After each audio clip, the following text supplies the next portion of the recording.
Muy buenos días. Saludamos a toda la audiencia de Radio Fórmula, a todos los seguidores en redes sociales de Radio Fórmula. Vamos a iniciar su programa La Hora del Campo aquí en el 790 de AM de Radio Fórmula. Ya saben, son los comentarios, las entrevistas, las reflexiones del tema del campo, la gente, los hombres, las mujeres que están atrás en la producción de los alimentos que se producen y se consumen en nuestro México y varios lugares del país. La hora del campo, como ya saben, y siempre los invitamos a que nos sintonicen en la frecuencia 790 de AM, pero también en nuestras redes, en las redes, y son programas que estamos editando para que tengan la oportunidad de escuchar sus contenidos. Tenemos el podcast en la hora del campo en Spotify, y ahí pueden ustedes ver todos los programas que hemos emitido, así como el canal de YouTube, donde tenemos varias de las entrevistas del caso. La plataforma de agro21.net, también está el contenido de todos estos programas. Y hoy es un tema interesante, es un momento de la economía. El momento de la economía es todo el tiempo. La economía del país, la economía de las personas, la economía de las empresas, el sistema económico de los países. Y qué mejor que nos comente sobre este tema un personaje que recién asume la presidencia del Colegio de Economistas de Jalisco, una institución académica de mucho prestigio, prácticamente 50 años de vida, y por ello tengo el gusto de saludar y agradecerle la presencia y el tiempo a Alfonso Gómez, nuevo presidente del Colegio de Economistas de Jalisco. Alfonso, te saludo y te doy la Gracias, bienvenida a este programa La Hora del Campo. gracias Hugo, y es un gusto estar aquí en este programa, muy conocido en el medio agropecuario, y pues también, como tú lo señalabas, y ya tomando la responsabilidad del Colegio de Economistas de Jalisco, en los que hay que señalarlo y hay que reconocer, gracias a tu apoyo como expresidente y por la gran relación que tienes con el gremio de economistas, fuiste un factor importante para que yo llegara a la presidencia. Pues miren, estamos empezando con esos halagos este programa. Al contrario, Alfonso, pues tú has tenido una trayectoria en el ámbito académico, en el servicio público, ahora en esta parte académica. Te he visto años atrás analizando, reflexionando el quehacer del economista, el entorno económico. Yo te preguntaría de entrada, pues el Colegio de Economistas de Jalisco tiene una historia. Entras a encabezar ¿qué retos y cuál es un poco la historia del colegio?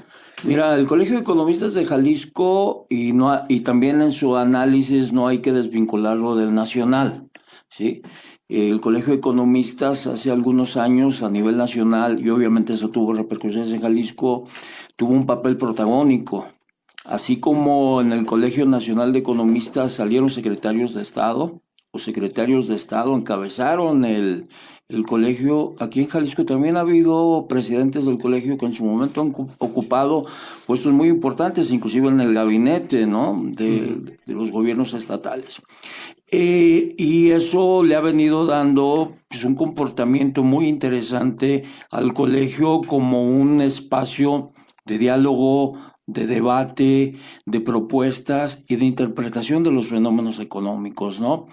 Y yo creo que en los últimos años la economía se ha ganado un sitio en las ocupaciones y preocupaciones de la gente, y entonces creo que la sociedad hoy en día escucha con atención a los economistas, porque los economistas creo que tenemos mucho que decir ante la complejidad de los fenómenos económicos, ante la incertidumbre que genera el comportamiento mismo de la economía. Y bueno, con nuestros diagnósticos y propuestas creo que podemos o hemos enriquecido la agenda pública, ¿no? Ujú. El colegio como tal, lo mencionaba al principio, pues prácticamente medio siglo de existencia como organización, como asociación civil, y ha sido aglutinador, como también lo mencionas, del pensamiento, de las inquietudes de los economistas tan emprendedores. Es el momento del economista en estos tiempos pues, ¿qué podía decir de actividad tan dinámica y de cambios? Sí, yo creo que lo planteábamos en el mensaje, creo que es el momento de reivindicar, yo creo, el papel del economista. A ver, yo señalaba, y así estoy convencido, el economista tiene mucho que decirle a la sociedad. Por lo tanto, el economista hoy en día tiene que replantearse muchos comportamientos y actitudes que asumía. ¿Qué señalo? El economista no nos podemos convertir simplemente como repetidores de ideas de otros. ¿Sí? Ujú. Tenemos que tener nuestro propio pensamiento crítico y propositivo. El economista no puede conformarse con trabajar en la burocracia, quienes deciden trabajar en el sector público y asumir una rutina. El economista tiene que proponer mejoras en el ejercicio del sector público, proponer nuevos mecanismos de cómo se elaboran las políticas públicas y también cómo se evalúan las mismas, romper la inercia del burócrata. Y muchos economistas, yo me incluyo entre ellos, trabajamos en el sector público. El economista tiene que estarse preparando cotidianamente. ¿Por qué? Porque la economía es una ciencia que está en permanente evolución. Cuando yo egresé hace algunas décadas, no existían temas donde la economía se vinculara con el derecho. No existían temas donde la economía se involucrara con la psicología, con la antropología, con la sociología. Hoy puedes ver, Hugo, que en los últimos años se han dado premios Nobel de Economía a historiadores como Douglas North. Un historiador recibió el premio Nobel de Economía. ¿Por qué? Porque va y rescata el marco institucional que genera la historia para tratar de explicar el porqué del comportamiento de las economías. También hace poco, 2 psicólogos obtuvieron el premio Nobel de Economía. ¿Por qué? Porque están replanteando el comportamiento, la conducta de los individuos en el campo de la economía. A ti y a mí, Hugo, nos enseñaron, por ejemplo, en los cursos de la microeconomía, que los actores económicos somos racionales. El productor y el consumidor toman decisiones racionales, maximizando su utilidad, buscando maximizar el nivel de satisfacción y distribuyendo de manera racional los recursos escasos. Pero resulta que a partir de la vinculación que hay de la economía con la psicología, resulta que los actores económicos, dicen estos premios Nobel, tenemos todo menos ser racionales. Actuamos por impulsos, por fobias, por información sesgada, ¿no? Por prejuicios, actuamos en función de la influencia del medio ambiente. Y entonces, en ese sentido, hoy la economía tiene que estar, y los economistas tenemos que estar permanentemente actualizándonos, permanentemente, adecuando nuestra visión de la sociedad, porque si no corremos el riesgo de tratar de resolver los problemas del siglo XXI con las teorías del siglo XIX. Y eso lo remarcas. Este programa, bueno, nos están siguiendo en nuestras redes, tiene una, digamos, vinculación, relación con el sector agropecuario, con el campo, con el aparato productivo del medio rural, la agroindustria también. Y es, para mi gusto, Alfonso, también un campo fértil para el desarrollo del profesional de la economía. Sí, ¿Qué sin opinión duda, tiene? ¿no? Yo creo que hay que replantearnos, desde que me hiciste la invitación, estuve tratando de esclarecer algunas ideas. A ver, el campo, en México iniciamos un modelo de industrialización a partir de los años 50 del siglo pasado, donde, claro, a partir de las ideas, en este caso de la Comisión Económica para América Latina, se decía que para que México y América Latina pudiera avanzar en su nivel de desarrollo, teníamos que industrializarnos. Antes de la década de los 50 del siglo pasado éramos país agrícola, ¿sí? Nuestra principal actividad económica estaba en el campo, la mayoría de la gente vivía en el campo, éramos una economía dedicada al sector primario. Con las ideas de la industrialización, cometimos, creo, un error fundamental. Convertimos al campo como subordinado de la industria. Dijimos, no, ahora hay que darle prioridad a la industria y olvidamos al campo. Y entonces el campo se empezó a convertir, desde mi punto de vista, en un sector dual de la economía. Una parte muy importante del campo mexicano en economías de supervivencia, de sobrevivencia, y un sector pequeño, pero muy moderno, que hoy lo estamos viendo reflejado en los sectores de los agronegocios y de la agroexportación. Pero sin embargo, creo que por esa subordinación donde se dice, a ver, el campo va a apoyar a la industria. ¿Cómo la va a apoyar? Generando alimentos baratos para las ciudades, ¿sí? Para que los alimentos baratos no impacten el salario del modelo de industrialización y entonces los salarios no impacten las utilidades de los industriales que necesitamos impulsar. Que el campo genere materias primas baratas, insumos baratos para la industria. Y entonces sí, México se industrializó, hoy el motor del crecimiento económico es la industria, pero al campo lo abandonamos y generamos esa dualidad. Yo soy un economista que piensa que las instituciones son fundamentales para entender el funcionamiento de la economía. Y yo lo pongo en la mesa para debatirlo. Creo que en México hay dos instituciones, o una institución, el régimen de propiedad del campo, que ha afectado la capacidad de potencialización del desarrollo agropecuario. Y hablo del régimen de propiedad, tanto el ejido como la propiedad privada. ¿Sí? En un esquema supuestamente de evitar las experiencias del modelo porfirista de grandes latifundios, de grandes extensiones de tierra que generaba inequidad, pusimos límites a la propiedad privada, ¿sí? Establecimos límites para que cada quien pudiera tener una extensión de campo. Límites que no existen en los Estados Unidos, son grandes extensiones de propiedad. Entonces, cuando tú estableces un límite en la extensión de tu propiedad, los economistas lo hemos estudiado, tú tienes limitaciones para desarrollar tus economías de escala. Es tan pequeña mi propiedad que no la puedo meter tecnología, no la puedo escalar por el límite de la propiedad. Y creo que eso ha afectado el desarrollo del campo en México. Y el otro es el tema del ejido. Si en el otro teníamos el tema de hay que evitar que se desarrollen los latifundios y hay que contener el límite de la propiedad privada, en el otro lado, con un enfoque social, pues que la tierra sea propiedad de todos, y se generó todo un marco normativo dentro de los ejidos que desde mi punto de vista afectó el desarrollo. Una camisa de fuerza, ¿no? Yo vengo de familia ejidataria y sí, en la generación de mi abuelo, en el primer reparto agrario, claro que en el reparto del ejido dio para que los beneficiarios pudieran mejorar su nivel de vida. Pero luego vinieron los hijos de mi abuelo y luego vinieron los nietos y el ejido ya no fue suficiente para generar condiciones de vida a la tercera generación. ¿Y qué vemos? Pues que esa tercera generación tuvo que emigrar o a las ciudades o a los Estados Unidos, ¿no? Sí, esa época cuando está el proceso histórico de políticas públicas gubernamentales de la industrialización,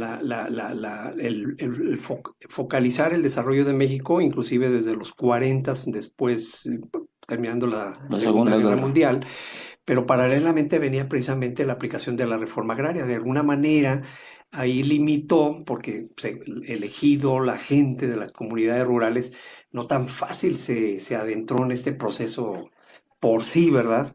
Que tuvieran una, digamos, no iniciativa, sino programas para incorporarlo realmente al aparato productivo, ¿no? Y hay que ser francos en esto. Buena parte de las políticas públicas tenían un enfoque eminentemente político, de creación de corporaciones políticas, ¿sí? Partidistas. Y bueno, el ejemplo más claro es la institución financiera que se creó en esa época, el famoso Banrural, que mucha gente... Era Banco Ejidal, nació como Banco Ejidal. Y que mucha gente, por las prácticas tan laxas en el ejercicio de los recursos, le llamó Bantidal, ¿sí? Y que bueno, yo creo que era una idea muy interesante, un banco para promover el desarrollo del campo, un banco para favorecer a los sectores marginados la posibilidad de tener financiamiento, pero se dejaron de lado los criterios económicos de rentabilidad, de eficiencia, y se cargó por el lado político y se convirtió en un, pues, ¿cómo se llama? En un hoyo sin fondo, ¿no? Sí. Donde se estuvo generando recursos al campo que finalmente muchos de ellos no terminaron para el apoyo a las actividades productivas, sino terminaron para cuestiones político-electorales, Sí. ¿no? Y creo que esa es historia que ha afectado el Y tema. eso se traduce también seguramente en una educación financiera del mismo productor, que estás en esa inercia, ¿no? El financiamiento al campo, como lo comenta Alfonso, bueno, tiene su historia.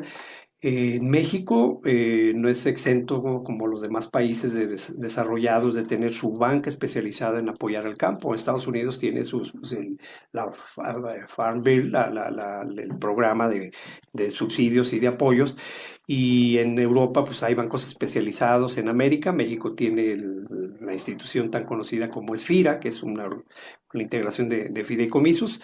Banrural, que terminó prácticamente pues ya cerrando sus puertas como Exacto. Financiera Nacional de Desarrollo. Sin embargo, el crédito pues fluye a través de los nuevos modelos económicos o financieros o monetarios, que son las OFOMES, que son los dispersores intermediarios financieros, que bueno, hablando, este es un tema tan amplio.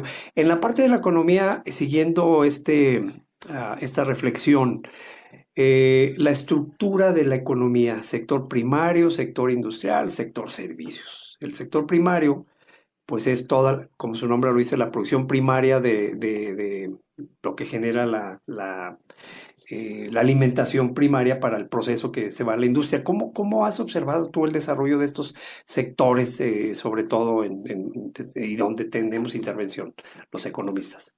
Mira, yo creo que se ha impuesto mucho el tema ideológico. A ver, me voy a explicar. Cuando entramos en la década de los 90 a cambiar el modelo de mayor la apertura comercial, por ejemplo, firmamos nuestros tratados de libre comercio. Creo que abandonamos la intervención directa, una visión estratégica del campo. O sea, se decidió, desde mi punto de vista, de que las potencialidades del campo las debería determinar el mercado. Y por lo tanto nos abrimos, quitamos apoyos y determinamos que fuera el campo. Tú mencionabas Estados Unidos y Europa. En Estados Unidos el campo, la aportación del sector primario al PIB de los Estados Unidos es pequeñísimo, pequeñísimo. La aportación del PIB en Europa también es pequeña. Sin embargo, son sectores estratégicos en las políticas públicas. Tú señalabas, los estadounidenses son muy defensores del libre mercado, pero Sí. tienen un enorme volumen de subsidios para el campo. Esa es una paradoja. Sí. Un sector tan pequeñito en el PIB, en el discurso del libre comercio, del libre mercado, pero en Estados Unidos el campo es tratado de una manera muy peculiar por el Estado, con subsidios y con protección. Y bueno, nuestros agricultores lo han de sentir cuando a veces el jitomate es detenido en la frontera, cuando las fresas se detienen su ingreso a los Estados Unidos, las cebollas, O el ¿no? bulto de pollo y empiezan las salvaguardas y bueno. Por todo esto del llamado neoproteccionismo, ¿no? Ujú. En Europa, o sea, lo mismo, los países europeos, principalmente Francia, son muy celosos en la protección de su sector primario. De hecho, recordemos, Hugo, que cuando se empezó a generalizar el libre comercio y aparece McDonald's en Francia, los productores primarios se opusieron al establecimiento de estos McDonald's. ¿Por qué? Porque la carne que se vendía en esos establecimientos venía de Estados Unidos y sentían que se desplazaban a sus productores locales. Y de ahí, fíjate qué interesante, surge lo que conocimos hace algunas décadas, que tuvo mucho impacto, los movimientos antiglobalización. ¿Sí? Resulta que los movimientos antiglobalización, los famosos globalifóbicos, resulta que en su origen, principalmente en el caso de Europa, eran gente del sector primario, gente de buen poder económico, pero que sentían que la importación de productos agropecuarios provenientes de los Estados Unidos afectaba las condiciones de ellos. ¿Y por qué? La pregunta es, ¿y por qué se ponen a competir?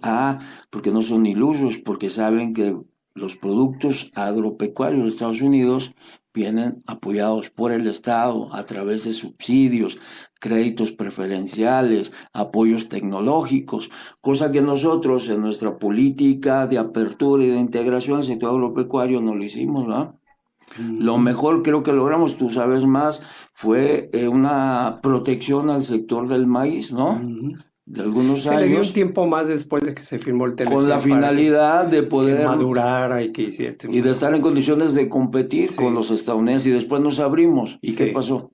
Bueno, se importan, por ejemplo, 18 millones de toneladas cada año de maíz amarillo y Ok. por otras condiciones. Exactamente. Pero esos años que nos dimos de tiempo para mejorar la competitividad del campo, fueron años perdidos. Sí, se ha avanzado en muchos temas que Fíjate ahorita que comentas, usaste la palabra Globalifóbicos. fóbicos, pues viene de la palabra global, toda la Sí. integración de la economía global.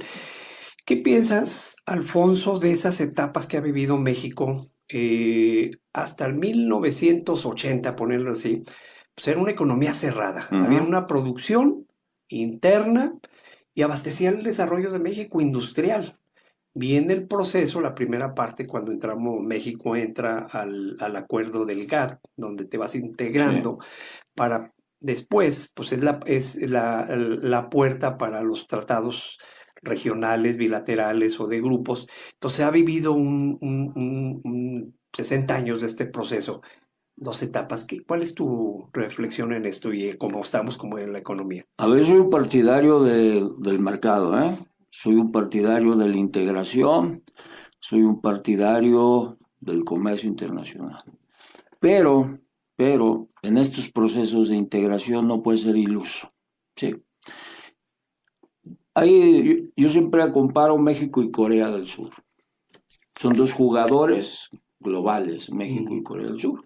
Ahí está México siendo un exportador líder en la industria automotriz, ¿no? Ocupamos el tercer o cuarto lugar.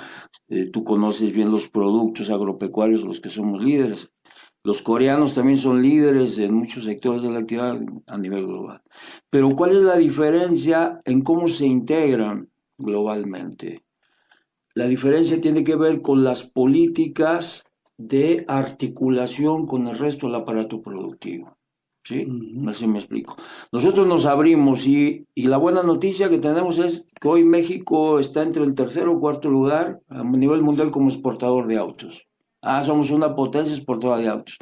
Pero cuando revisas el auto, te encuentras que buena parte, el 70-80%, quizás más, de los componentes son importados. ¿Sí? ¿Por qué son importados? Porque en nuestro proceso de integración a la economía mundial nos abrimos, pero no generamos las políticas económicas, las políticas industriales o agropecuarias que facilitaran la integración del resto del aparato productivo. Cosa contraria al modelo de integración de los asiáticos. Se abren al mercado mundial, pero tú encuentras grandes corporaciones como Samsung, etcétera, etcétera, que sus productos están integrados y entonces eso se convierte en una máquina, en un efecto multiplicador hacia el resto de la economía.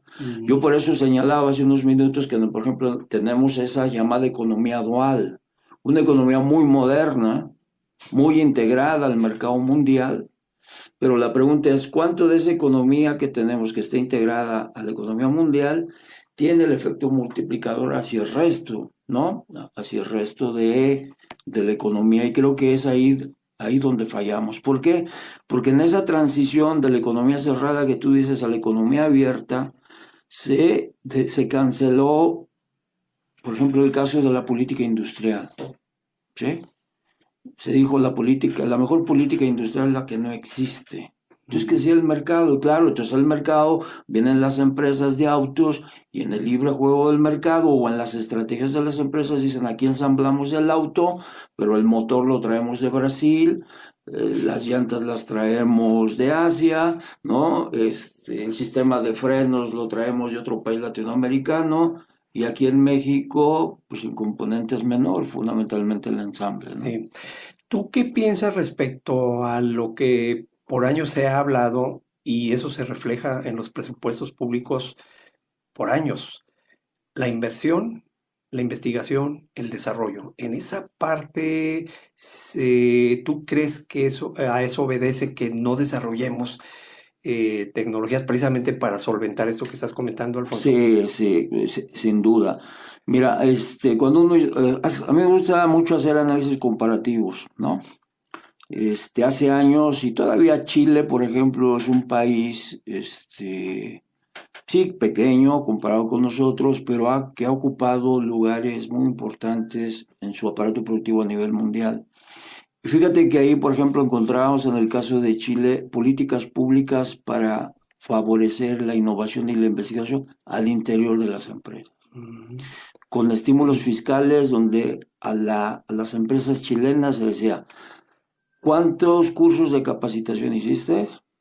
¿Cuánto trabajo de investigación e innovación estás realizando? ¿Cuánto te costó eso? Yo te lo devuelvo. Es un estímulo, es un incentivo.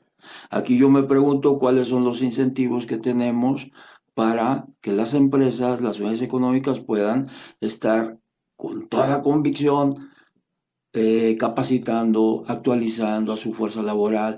¿Cuántas de nuestras empresas están realizando investigación e innovación? Me puedes decir es que no hay los suficientes recursos. Pues para eso debe de existir una política industrial y tecnológica de incentivos fiscales. Creo que ahí ha faltado esa parte de enfocarnos mucho al tema de los incentivos fiscales para favorecer la capacitación y la innovación en las empresas. Estamos en la hora del campo, obviamente estamos en la transmisión en vivo. Esto a Pedro Garín le va a servir para hacer el corte. Vamos a continuar con la plática para efectos de la programación. La hora del campo, el tema de la economía. Alfonso, tú eres académico, incluso como servidor público, pues llegaste a tener una responsabilidad, una alta responsabilidad en la educación del estado de Jalisco al frente de la Secretaría de Educación. ¿Cuál es tu opinión? Y lo comentábamos hace unos segundos, unos minutos, la importancia usaste la palabra capacitación, pero ahí viene la formación académica. La relación universidades con el aparato productivo, porque pues vemos los ejemplos en países desarrollados. Pues es fundamental, ¿no? Es fundamental. Te voy a comentar algo que yo viví. Yo trabajé hace un tiempo en la Secretaría de Energía, Minas e Industria Paraestatal del Gobierno Federal. Y el área que yo tenía bajo mi responsabilidad en esa secretaría era el sector naval. El gobierno de México, estoy hablando de los 80s, tenía un sector naval. Fabricaba pequeños barcos para la industria camaronera, fundamentalmente, que son cooperativas. Cooperativas, sí, los barcos camaroneros. Los barcos camaroneros eran fabricados en 3 astilleros que eran propiedad del gobierno mexicano y coordinado bajo una empresa que se llamaba Astilleros Unidos, que era propiedad. Astilleros Unidos, claro. Exacto, que era del gobierno de México. Y yo era el enlace de la SEMI con Astilleros Unidos. A lo que voy es que nos enteramos dentro del gobierno que Corea del Sur había ganado una licitación internacional para fabricar buques tanques.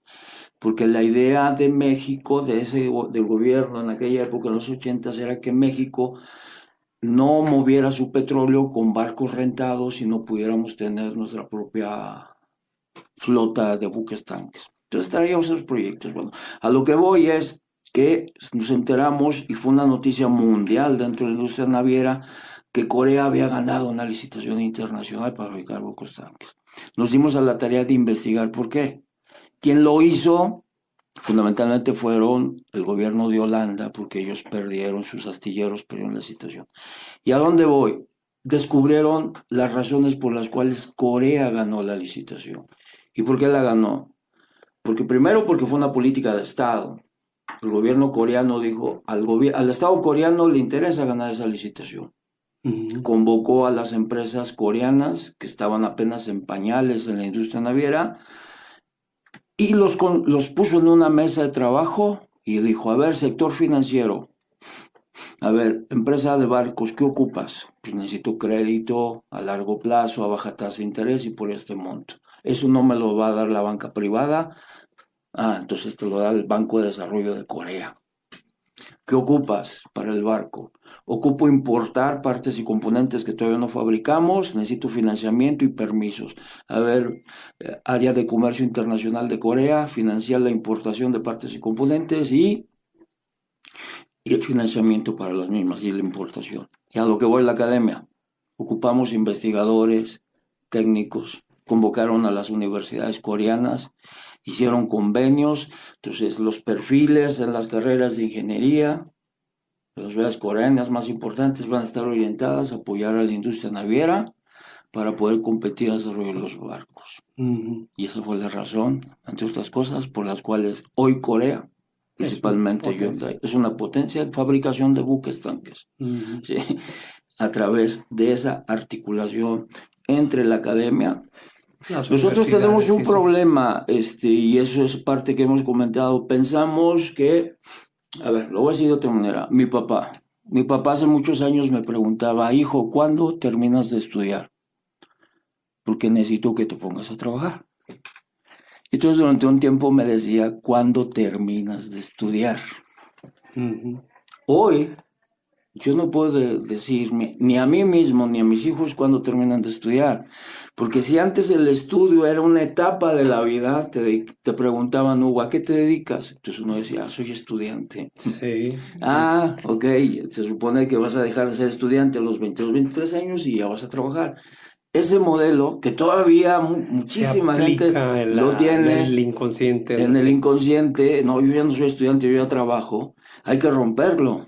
Y yo lo digo, si antes ser estudiante era una etapa de la vida, hoy ser estudiante es para toda la vida.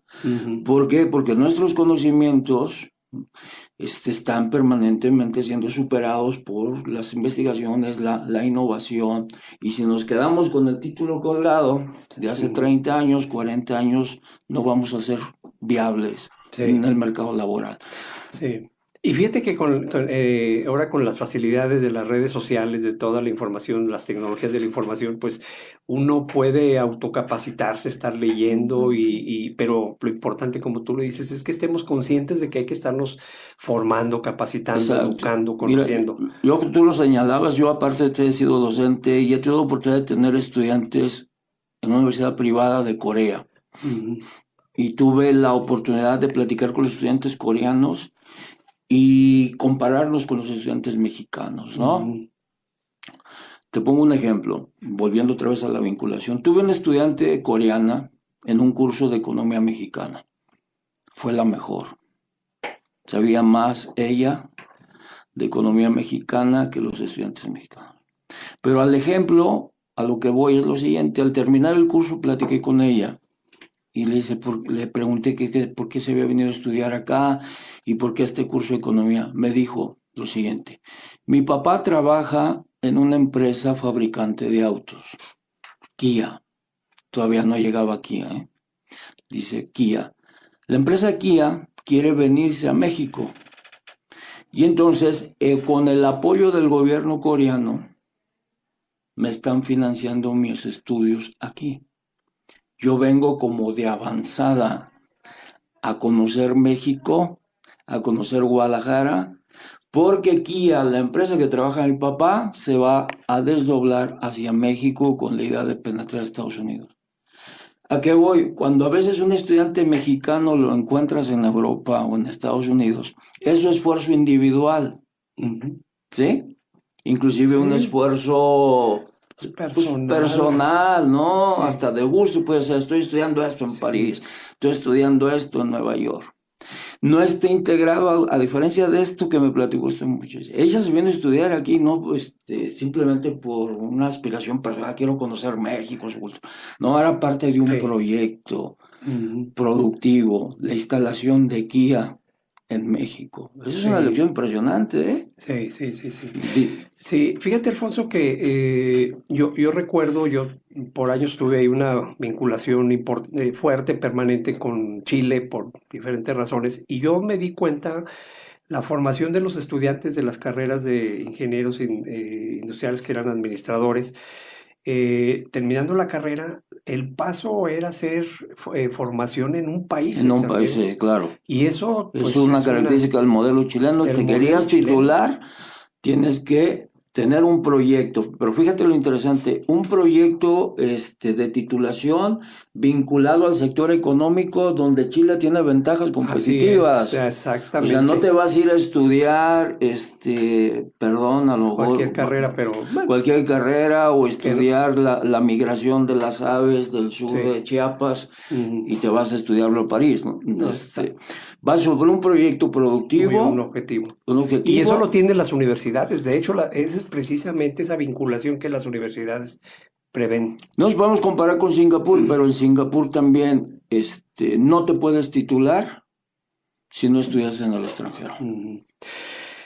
Alfonso Gómez Godínez, presidente del Colegio de Economistas de Jalisco.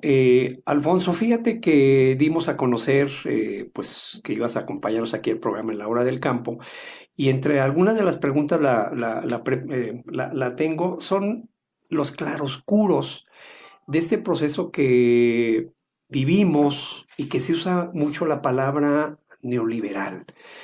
Hablando de una economía de mercado, pues es economía de libre mercado y esto lo hemos aplicado por años en este país y pues hemos tenido en diferentes momentos políticas públicas. Todo eso que estoy comentando viene al momento de que en una época de la historia, en 1980 y tantos, ya me lo vas a decir, una administración pública asume una política de privatizaciones de empresas públicas a privadas. Y esta pregunta que me hacían, precisamente por el tema del campo, va en el sentido de eh, las interrogantes que se han creado, como en algunos sectores o empresas públicas de productoras de fertilizantes y de semillas, hoy México depende, o hasta hace algunos años, a la importación total de fertilizantes, semillas. Eso pues ha creado aparte de la dependencia, los costos, porque estamos en una inercia global. Es decir, fue bueno, malo, porque eso tiene que ver con el comportamiento de nuestra economía, cómo lo aprecias, Sí. porque hay que privatizar las empresas, es una economía liberal, porque es liberal, neoliberal, porque pues, esto se dio hace 30, 40 años. ¿Qué opinas de esto? Y en términos generales, te estoy poniendo el ejemplo porque nos Sí, claro. plantean. Mira, vuelvo a lo que se llama, trabajé en la Secretaría de Energía, Minas y Industria Paraestatal. Eran más de 1,000 empresas públicas que estaban sectorizadas en CEMIP. Dentro de esas 1,000 y tantas empresas públicas estaba Fertimex. Fertimex, que era empresa pública. Estaban los ingenios azucareros, Azúcar S.A., controlado. Y estaba una gran cantidad de empresas, pues eran más de 1,000, más las que tenía agricultura. Bueno, el esquema que se planteó era, en ese enfoque de privatización, se le dio un gran énfasis a ajustar las finanzas públicas y por lo tanto eliminar, privatizar o desincorporar o cerrar las empresas públicas que se consideraban que no eran ni prioritarias ni estratégicas. Entonces, en el caso de Fertimex se consideró que ni era prioritaria ni era estratégica y hoy se llama Fertinal, ¿no? Dina, por ejemplo, que también estaba... Diesel Nacional. El Diesel Nacional, que estaba escrita a nosotros. Las empresas, había otras empresas en Ciudad Sagún que fabricaban Vagones los vagones con carril, por ejemplo, Compañía Nacional de Carros de Ferrocarril. Entonces, todas esas empresas se cerraron, se privatizaron, otras, ¿no?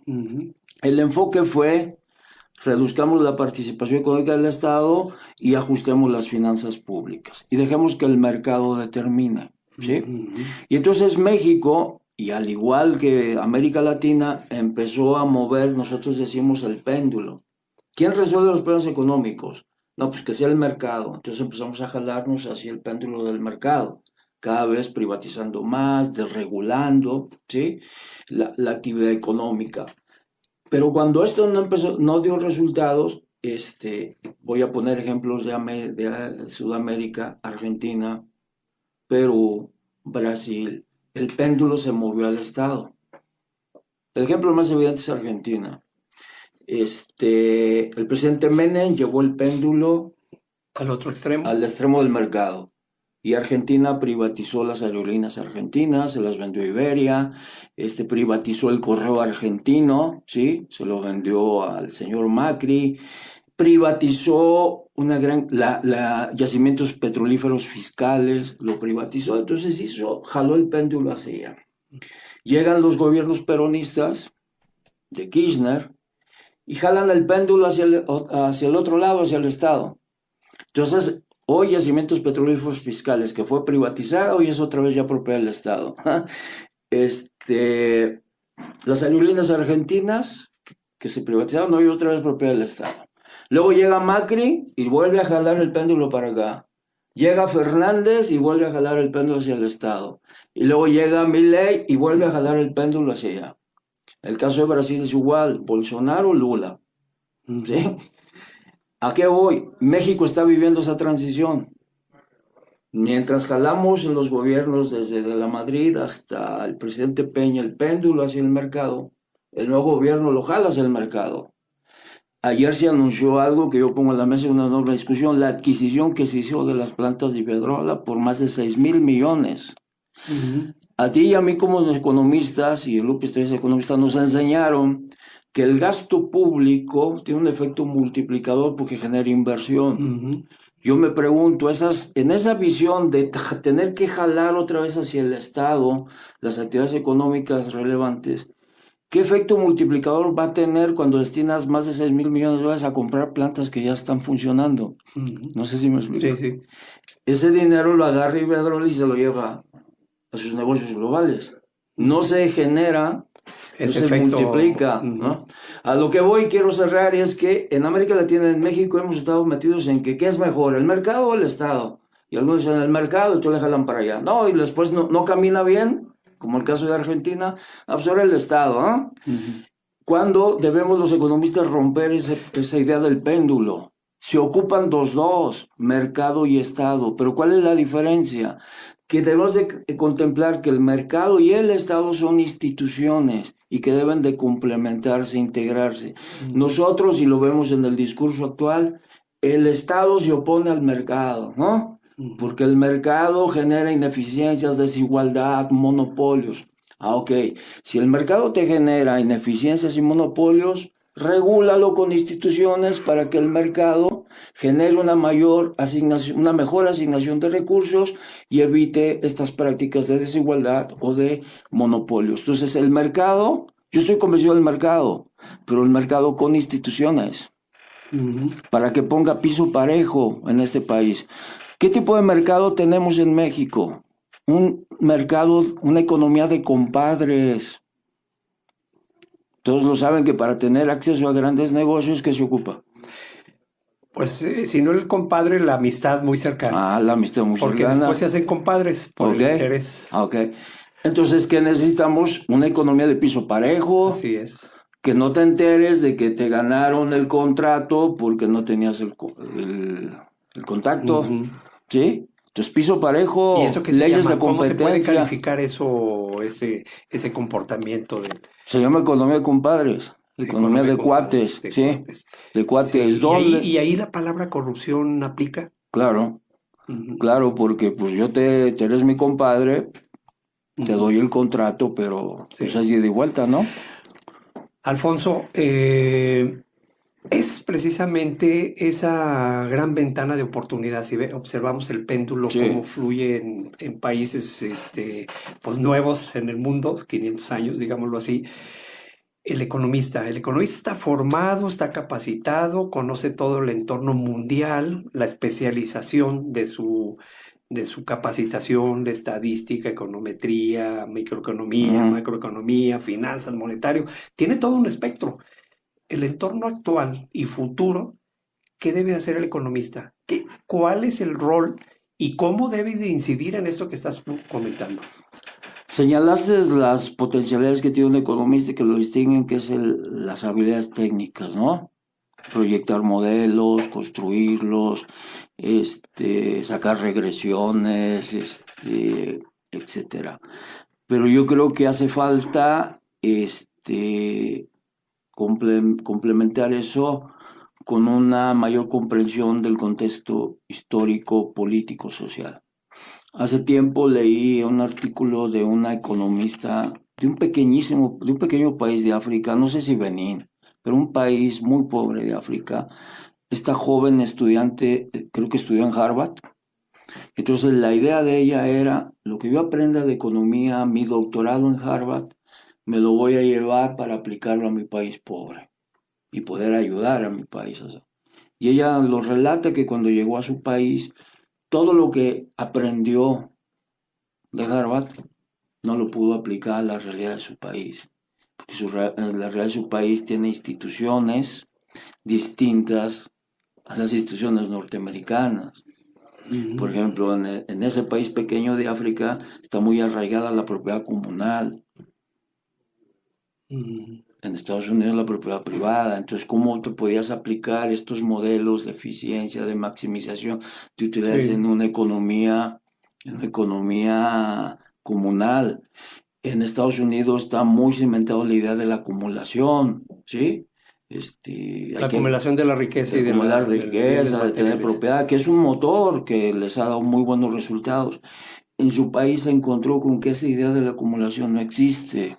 Ella les decía, a ver, vamos a trabajar para que se instalen fábricas aquí en nuestras tierras. Y la comunidad decía, ¿y para qué queremos fábricas? No, es que con las fábricas ustedes podrán tener un salario estable. Y con eso podrán cambiar su casa, su choza, y van a tener una casa y pueden tener electricidad. Y al tener electricidad van a poder tener una televisión, un refrigerador. ¿Y para qué queremos eso? O sea, el choque cultural, antropológico, sociológico de su realidad hizo que esos grandes conocimientos técnicos no pudieran aplicarse en su país. Y ella lo escribió en un libro, No pude, regresar a Estados Unidos. ¿Sí?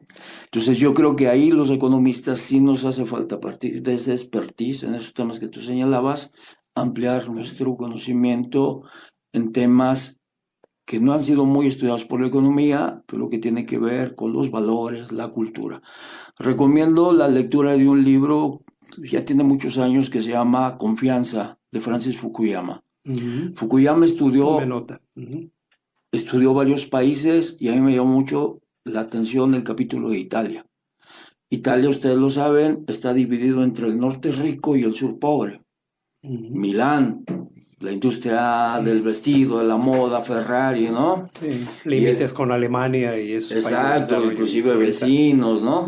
Y el sur, ¿qué es? Nápoles, Sicilia. El mar del Mediterráneo. Exacto, Sicilia, Palermo.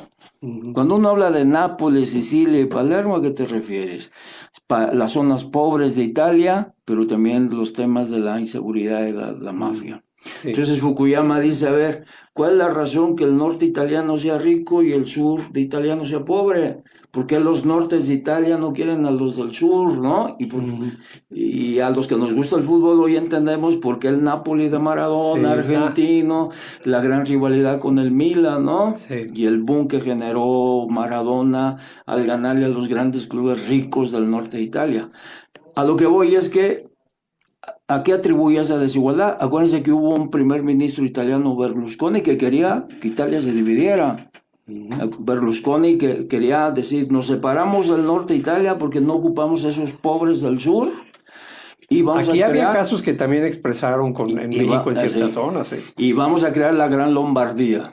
No queremos esos subpobres, ¿no? Sí. Bueno, ¿a qué voy? ¿A qué encuentra Fukuyama? Encuentra que parte de la explicación de esa pobreza tiene que ver con cuestiones de valores, de cultura, ¿sí? De funcionamiento de las instituciones familiares, ¿sí? La familia. Cuando uno habla de la familia en Italia, ¿a qué te refieres? A la mafia. En el sur. Sí. ¿Por qué? Porque decía Fukuyama, en el sur de Italia hay una gran desconfianza sobre la otra persona. Entonces, en Italia, el sur de Italia, ¿cómo funciona la economía a partir de familias? Y las familias no permiten que otros intervengan ni se defienden, ¿no? Y eso se trasladó al mundo de la mafia. En el norte de Italia hay confianza, entonces yo puedo contratar a un chavo egresado de Harvard para que sea el director de mi empresa. En el sur de Italia no lo puedo hacer. El director de mi empresa va a ser mi hijo, aunque mi hijo no sepa nada. ¿Sí me explico? Sí. El rol del economista. ¿Qué planes tienes? ¿Qué planes tienes ya pues hay la participación, por cierto, el Colegio de Economistas de Jalisco, como lo he mencionado, pues 5 décadas constituido, hay una dinámica de cambios, de perfiles. Hoy tú le vas quiero poner un sello de Sí. tus planes. ¿Qué tienes? Mira, hay que incorporar a las nuevas generaciones. Las nuevas generaciones de economistas, aparte de las habilidades que ellos están adquiriendo fundamentalmente por el uso de las tecnologías, su visión del mundo que tienen, esa generación de los millennials y de todas estas categorizaciones que se hacen, ocupamos que le den vida al colegio. ¿Sí? Entonces hemos establecido y se notó el día de nuestra toma de protesta la presencia ya de grupos de jóvenes, ¿no? Y un gran impulso va a ser esa, si no renovación generacional, porque a veces cuando hablamos de renovación significa quitar unos para que lleguen otros, sino una mayor incorporación de jóvenes. ¿Qué necesitamos a través de la incorporación de jóvenes? Actualizar, ampliar nuestro padrón y actualizarlo. ¿Sí? Si no, hay que saber cuántos economistas hay en Jalisco, cuántos somos, 10,000, 15,000, ¿cuántos somos? El padrón es muy pequeño comparado con la dimensión, la cantidad de economistas que hay. Entonces, una idea de las 3 vertientes que estamos trabajando en el colegio, que se llama el fortalecimiento institucional, es incorporar a las nuevas generaciones de economistas, tener un padrón amplio, conocer los perfiles de esta gente que quiera participar en el trabajo gremial. Y algo bien importante, para trabajar en el colegio se requiere corresponsabilidad. Y eso implica que los miembros del colegio asuman ciertas responsabilidades como de apoyo para la realización de actividades y ahí anuncié la creación de una comisión de financiamiento y de rendición de cuentas. Y un premio de Nueva Economía donde reconozcamos 3 sectores. Por ejemplo, yo quiero reconocer, yo creo Hugo también, a nuestros maestros, a los que todavía viven, hacerles un reconocimiento, porque si estamos aquí fue gracias a ellos. Entonces, un reconocimiento al mérito magisterial, académico. Reconocer a los innovadores, a los que permiten que esta economía mexicana tenga presencia en el ámbito tecnológico, en el desarrollo competitivo, en el mundo global, darle un reconocimiento económico a los innovadores. Y un tercer reconocimiento a los trabajadores. En los últimos años el discurso se ha enfocado mucho al tema empresarial. No los estoy criticando, qué bueno, México necesita de empresarios, no de capitalistas, sino de empresarios. Pero hemos olvidado el tema obrero. Tú ves los modelos de gestión de las empresas asiáticas, por ejemplo, aquí en León, que se han instalado empresas del ramo automotriz. Tú ves a los gerentes o a los directores de las empresas automotrices en el comedor de los trabajadores, a diferencia del modelo de gestión estadounidense, cuyas oficinas corporativas son verticales y el jefe está ahí arriba y no entra en contacto con nada. El modelo asiático involucra a la gente, un reconocimiento al trabajador. Entonces es un premio a Nueva Economía, al reconocimiento a la economía social, a los trabajadores, a los que están trabajando por una economía sustentable ecológicamente, ¿sí? Entonces eso también se anunció como parte de dejar un sello distintivo del colegio, ¿no? Y su aporte a la sociedad. Esas son las tareas. El trabajo, pues ya vamos prácticamente al cierre. Estamos aquí en la cabina de Radio Fórmula, este es su programa en el 790 de AM y en redes. Y bueno, observamos atrás cómo la gente está trabajando, cada quien en su función, haciendo el trabajo que requiere una oficina, así que lo están observando. Es muy importante el trabajo, no parar en eso. Alfonso, ¿cómo estás estructurado? ¿Cómo tienes la estructura, las áreas del colegio? Mira, que también de hecho me los preguntaban cómo lo conforman. Sí, la base fundamental del colegio lo puedes dividir en 2 partes. Una, la presidencia, sus vicepresidencias y su tesorería y secretaría general. pero lo sustancial son las comisiones. Los Ujú. estatutos establecen comisiones. Entonces hemos estado dialogando, yo creo que en estos días vamos a dar a conocer ya la integración del comité en comisiones donde hay economistas que me dicen, yo quiero participar en la Comisión de Finanzas Públicas, yo quiero participar en la Comisión del Campo, en la Comisión de Tecnología, en la Comisión de Industria. Dependiendo del perfil que ya tienen los economistas y del campo profesional en el que se están desarrollando, se está definiendo el trabajo de comisiones con una ruta muy clara, con una metodología de trabajo, es decir, de todas estas comisiones necesitamos el diagnóstico de su sector. Tú quieres trabajar finanzas públicas, hazme el diagnóstico de las finanzas públicas, en qué ámbito quieres trabajarlo, no, en el municipio de Guadalajara, bueno, dame el diagnóstico de las finanzas públicas de Guadalajara y plantea a través de mesas de trabajo tu propuesta para la mejora de las finanzas públicas. Y entonces poder generar documentos que puedan servir para la toma de decisiones de los actores públicos, ¿no? También queremos involucrarnos muchísimo con el sector privado, ¿no? Claro. Pues miren, estamos llegando al final de su programa La Hora del Campo. El perfil de las profesionistas con las que conversamos cada sábado, los agrónomos, la semana pasada fue el Día del Agrónomo, los médicos veterinarios, los biólogos, los mercadólogos, nos han preguntado el rol del economista. Hoy nos lo ha platicado Alfonso y creo que hay mucho que hacer. La vinculación del sector productivo con la mano del investigador, del técnico, del analista, del financiero, con ese perfil de capacitación como Alfonso nos lo ha estado comentando. Alfonso, pues muy agradecido que nos aceptes la invitación para un siguiente programa. No, Creo al que hay contrario, mucho que Hugo, hablar, hay mucho que mucho que decir. hablar, ¿no? Decía y lo comenté en el mensaje que encontré ese discurso de Keynes, ¿no? Sí. Que está considerado Maynard Keynes, que lo hicieron Lord, ¿verdad? De la sí, corona. por los aportes que Mm. hizo a nivel mundial. No podemos explicarnos al mundo sin Keynes, ¿no? Él decía que Es un referente de la es un economía referente, clásica como tal. que los economistas necesitamos especializarnos para poder tener reconocimiento social. Y los economistas, decía él, tenemos que actuar con mucha modestia. Sí.